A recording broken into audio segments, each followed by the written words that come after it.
Hey everybody, welcome to this week's Q&A. Hope you had a great week. So it's December and a lot of people ask whether or not now is a good time to sell. And I know I've done a couple of Q&As about this before, but since it is December, I thought that it might be relevant today to some of you who might be thinking about it. I realize over the last couple of weeks, a lot of people don't understand the pros and cons to selling at this time of year. So I thought we'd cover those right now. So let's talk about the pros first.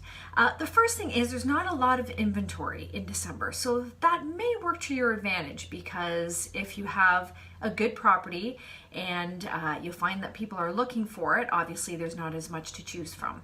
And second to that is that you do often find people that are desperate to buy something in December for whatever reason, and if yours is the only one on the market, obviously you have a better chance of selling. The other thing to consider is the weather, because weather really does affect how real estate works in the city, and it's not usually too bad yet in December, and so people are still out and about. So those are some of the pros. Let's talk about some of the cons, and the first one is also relating to no inventory, because when there is no inventory, a lot of times we just don't get a lot of buyers.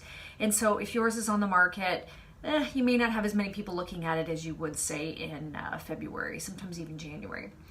The second thing is that the holidays, of course, are a big factor, and so people really just aren't focused on home buying or selling, and so they may not be out there, and they may be wanting to start their new year fresh with a purchase.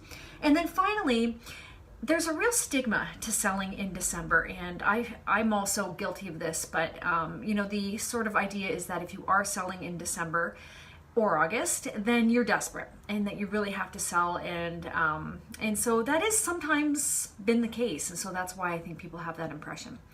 So when it comes right down to it, should you sell in December or not probably depends on a lot of factors: what your property is like, how marketable it is, how good it looks, and whether or not you are desperate. Because if you're not, I probably would wait until the new year. You've only got a few weeks left to go. Hope that's been helpful, and as always, feel free to share with anyone you think might be interested. And I'm here if you have questions, and I hope you have a great day, and we'll see you next week.